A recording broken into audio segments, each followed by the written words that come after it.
Yo, chapter 1118 might be one of my favorite chapters of the entire year. Absolutely hype. And for good reason. Well, especially for me at least. Back in December, I dropped this quick little short in which I theorized Bonnie actually obtaining Gear 5 or at least Nika form. And you know what? It came true. Dub. In the words of Kendrick, sometimes you gotta pop out and show.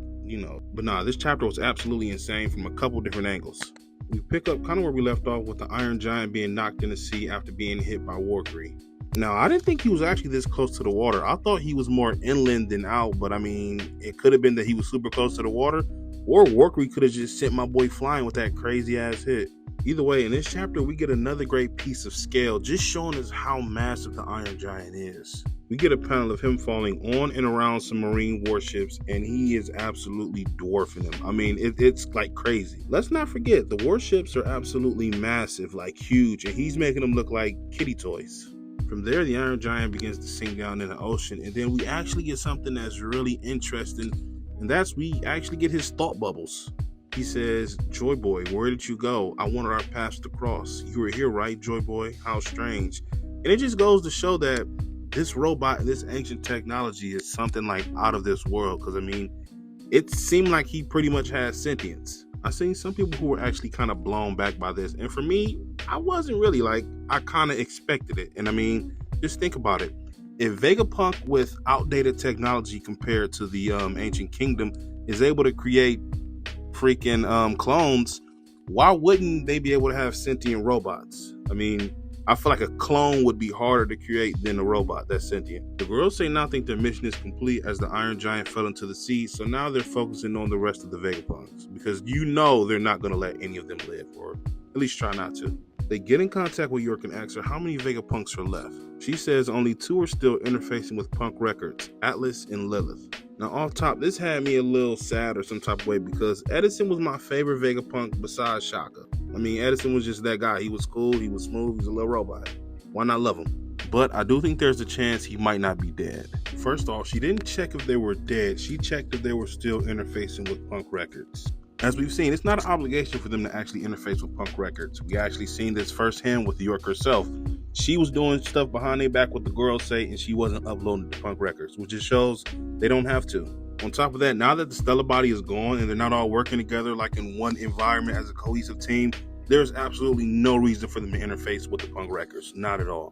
At the end of the day, they're Vegapunks and they learn from their mistakes. They know that York was able to hide from it, and they know that York would be checking on them through the Punk Records for the girls' sake. They would disconnect.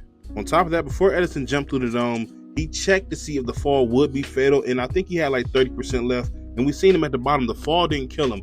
Now, maybe since then, a building or something might have collapsed on him, but I don't see how Edison would be dead just yet. From there, Luffy, Dory, and Broggy make it back to the ship.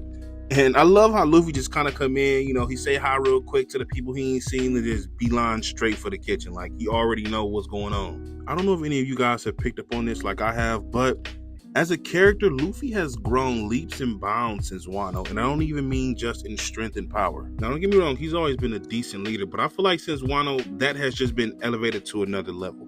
Like, he knows what's his part to play, and he plays it to a T. Like, he knows the mission, and he takes charge and does things. He may not do it in the most analytical way, but he's able to assess a situation and know, like, okay, this is what I need to do, and he just goes and does it. Marcus Mars is hot on their tails, as right now they don't have to worry about the Iron Giant for now. Marcus Mars is right on their tail and really trying to get them up out of here. Now, of course, it just makes sense that the girls here are not going to let them escape that easily. Like, they have to get Nika if they can. He begins to shoot some type of laser beam or fire trying to burn down the vessel. But we have a couple giants step in and use their shields to kind of shield everyone else from it. And I just love how, the giants are really like that, man. Like, I feel like we've always kind of known, they get down when they got to, but now we really seem like they really like that. Then we get Marcus Mars talking to normal girls say trash talk. Y'all not getting away. Nobody will escape. You know how they do. You get it by now. Then all of a sudden, we begin to hear the drums of liberation, and then Luffy turns the actual ship into rubber. And not only that, it kind of seems like he turns the actual sea into rubber itself. Like, it's crazy. Luffy is in his Nika form yet again, and this is his legit 3rd or 4th time going Nika in this actual fight. Like, it's absolutely insane. Like, bro just really doing it. Pause. Clearly, Gear 5 does have a time limit, and Luffy can get at the end of it, and then each time he goes out of it, he seemingly just has to eat meat, and it's like he's right back into the fight like he never left. This really reminds me of when Naruto first got Sage Mode, and because it took so much time to gather Sage energy and you have to stand still essentially, he would just use his shadow clones and have them back at Mount Miyaboku and would just absorb his shadow clone. It kind of reminded me of that for real, just in a Luffy version. And then Luffy comes to Bonnie and just kind of tell her, like, why don't you go into this form too? Like, I know you can do it. And she's just kind of like, I don't think I can keep up with you. And he's like, do it. Like, I don't know how your power works, but I know you can do it. I just love this because we know that Luffy is not the most observant guy, but even Luffy know that Bonnie power is like broken beyond belief. He's just like, yeah, she can do that. She got it for sure. From there, Bonnie goes, distorted future, give me a future where I'm totally free, and we get this amazing double spread of Luffy and Bonnie and Nika formed Gear 5. And it's absolutely insane. Like, Oda is a madman. Like, he's just a madman. Like, crazy. This is pretty much the end of the chapter, but then we get a small panel of the Iron Giant kind of clinking back together, and then he says, there you are. And from there, I can already see what's going to happen here. I don't think that Luffy and the guys will be able to defeat the Girosei here per se, but I do think they will get a couple licks in and all that.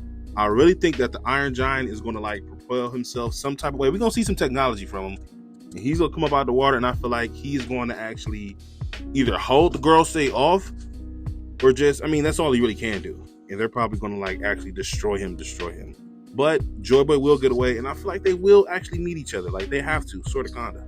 Either way you slice it, this chapter was absolutely insane. Just another one of those hype chapters, you know, and I mean, we deserved it. We had a couple, not slow chapters, but those are those in-between chapters where they're kind of building up to chapters like this, and the payoff, as usual, is insane.